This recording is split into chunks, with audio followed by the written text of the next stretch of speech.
So today we're going to work on 1.4, which is just this idea of several other types of equations we could come across that we would need to solve. So we're going to solve radical equations today and rational equations. So for solving rational equations, they look like fractions. That's why it says fractional equations. We're going to factor the denominator if we need to. We're going to check our restrictions because we know that the denominator cannot be equal to 0 because division by 0 is undefined. Then we're going to find the least common denominator, and we're going to multiply each piece of the equation by the LCD to clear the fraction. And then we're going to solve the resulting equation. So let's take a look. So this is just a note to remind you of some possible solutions. You can read this for yourself. All right, so the first thing we want to do is figure out what the denominator cannot be. It says what values are restricted that would cause the denominator to be 0. We don't want the denominator to be 0 because division by 0 is undefined. So this first denominator is already in its simplest form, and so is the second. This third denominator here is one of our special types, right? So it's x minus 4, x plus 4. So since we have an x plus 4 and an x minus 4 everywhere, x minus 4 cannot equal 0, and x plus 4 cannot equal 0 because that would give us zeros in our denominator. So x cannot be equal to positive 4 and x cannot be equal to negative 4. So when it says what values are restricted, that would be negative 4 and 4. Those are the restricted values. So now we need to find the least common denominator. Because we have x plus 4, x minus 4, and then we have x minus 4 times x plus 4, this is going to be our LCD because it includes all of the possible denominators. So we're going to multiply each piece by that x minus 4 plus and times x plus 4. So if I have x minus 4 times x plus 4 times our original piece of 1 over x plus 4 plus, same thing, x minus 4 times x plus 4 times 1 over x minus 4 equals x minus 4 times x plus 4 times 22 over x squared minus 16, which we know factors to that x minus 4, x plus 4. Now we can cancel. So x plus 4 being on the bottom here means that cancels that denominator. X minus 4 being on the bottom here means the x minus 4 cancels. And then this whole thing cancels because we know it factors to the same thing. So our answer, what we get here is we just are left with x minus 4 for the first term plus x plus 4 for the second term equal to 22. Now, once we're in that form, we can go ahead and solve it just like any other equation. So we have x plus x to give us 2x, and then we have minus 4 plus positive 4, which would just cancel, right? So then we have 22, divide by 2, and x is equal to 11. So then we check, then make sure that that our answer is not one of our restricted values. So we have x equals 11.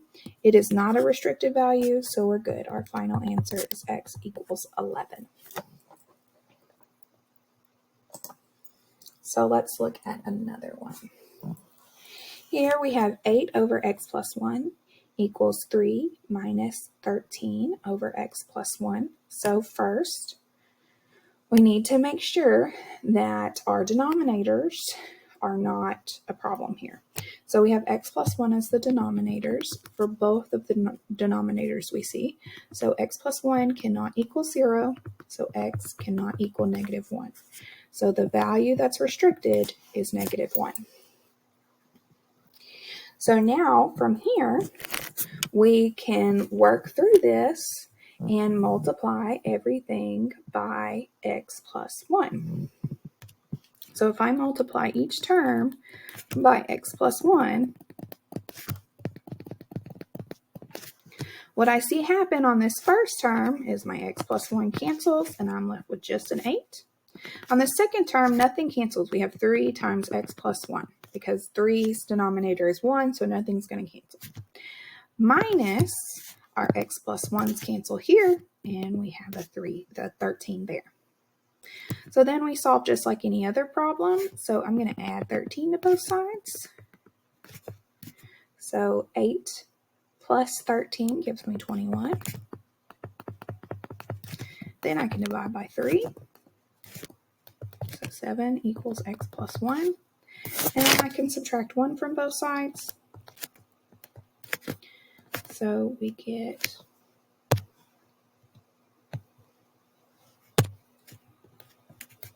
6 equal to x. We check that to make sure that it's not a problem with our restricted value. It is not, so our final answer is x is equal to 6.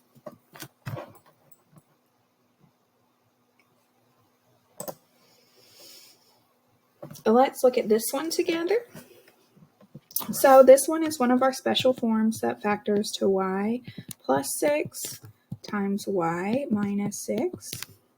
So it includes that y minus 6 and y plus 6 there, so that's going to be our common denominator.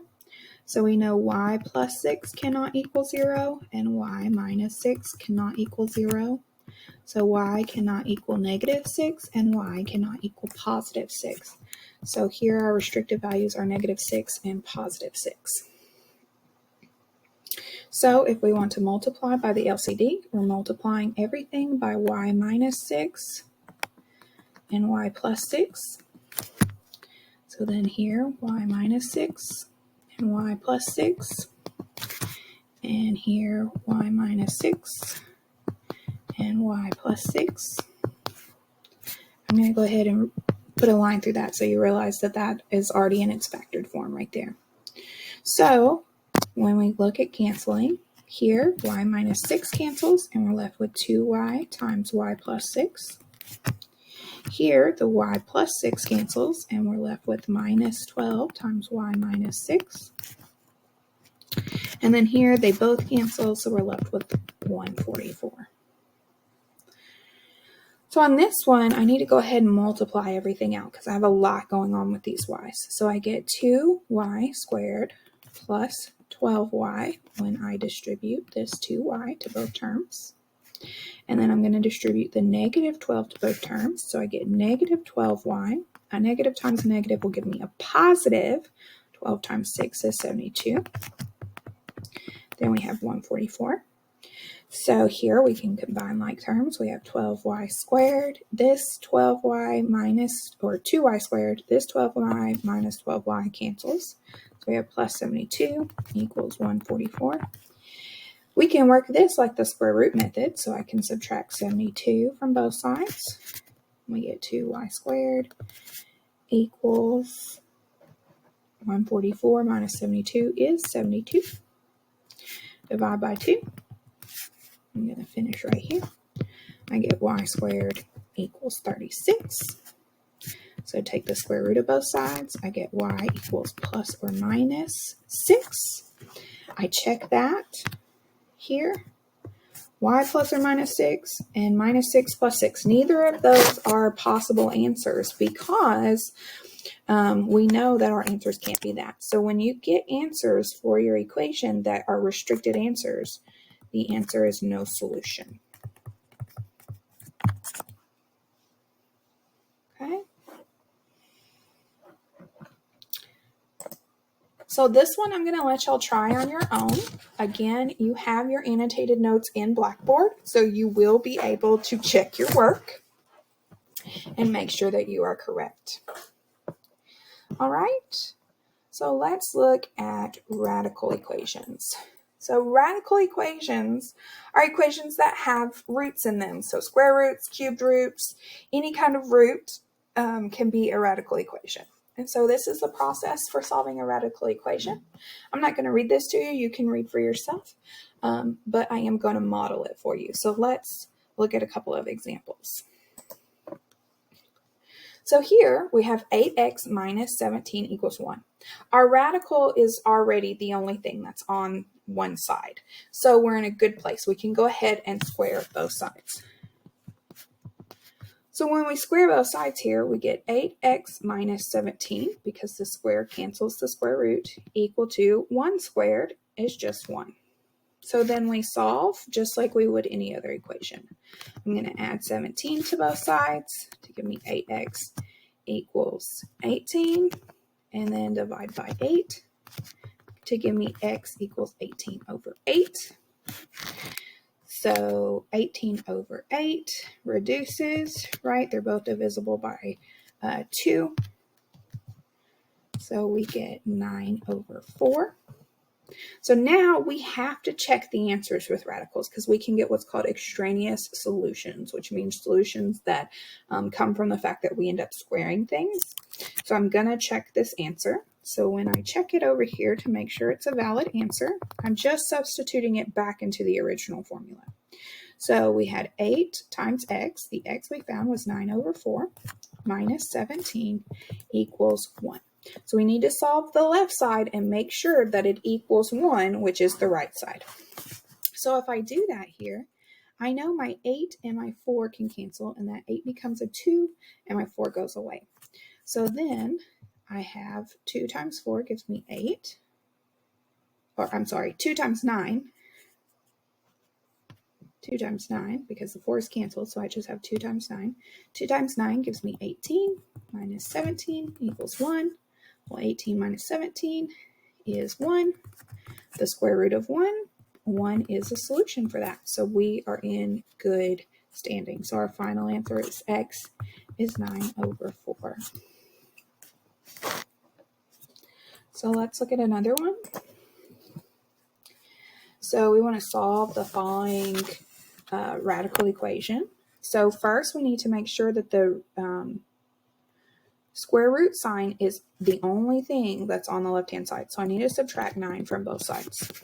So I get the square root of x plus 4 equals negative 9. So then I'm going to square both sides. When I do that, the square root goes away. I get x plus 4 equals negative 9 squared. So a negative times a negative gives me a positive, so I get positive 81. And then subtract 4 from both sides. So I get x equals, excuse me, 81 minus 4 would be a 77, right? 77, 78, 79, 80, 81. Yeah, good. 77. So then we have that as a possible solution, so we need to check it. So when we check, we have the square root of 77 as our x, plus 4 plus 9 equals 0. So 77 plus 4 is 81, plus 9 equals 0. The square root of 81 here is 9, plus 9 equals 0. Well, 18 does not equal 0. So here, there is no solution.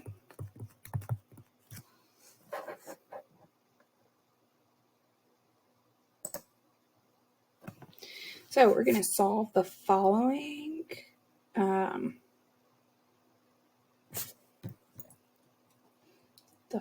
problem here. So let's go back and look at this one again. If I have plus or minus 9 here, then the plus 9 doesn't work, but the minus 9 works, right? To give us 0. But the problem with that is with 77, we don't know what's happening there. So it's still no solution. We can't force it to be the negative 9 because we don't know. So let's move on from there. Okay, so let's look at this one. If we take the cube root, we cube both sides because cube root's already alone on the left-hand side. We get 2x minus 3 equals negative 5 cubed is negative 125. So then we add 3 to both sides. We get 2x equals negative 122. Divide by 2. We get x equals negative 61. So, of course, we have to check. So we get the cube root of 2 times negative 61 minus 3. So we get the cube root of negative 122 minus 3. The cube root of negative 125, well, that is negative 5. So we're in good shape there. That one checks. So this is our solution.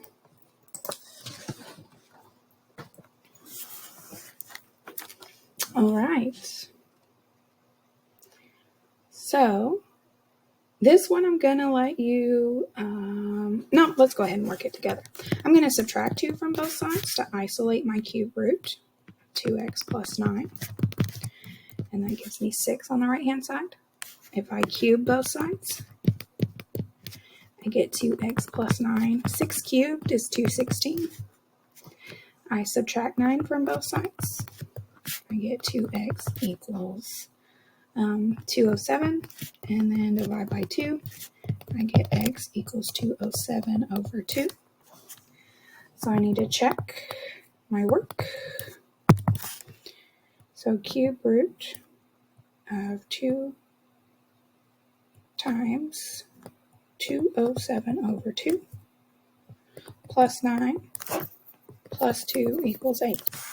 So these 2's cancel, and I get the cube root of 207 plus 9 plus 2 equals 8. So the cube root of 270 or 216 plus 2 equals 8. Well, the cube root of 216 is in fact 6 plus 2 equals 8. That is true. So we are in good shape. This is our answer. X equals 207 over 2. All right, this last one I'm going to let you try on your own. Don't forget to check your answers to make sure if you get an extraneous solution. Okay, I am going to tell you that this one does get an extraneous solution, so make sure that you check your answers so you know which answer is the correct answer. All right, so that concludes our Chapter 1. So 1.4 is the last lesson in Chapter 1. So you need to work on your review and prepare for your test.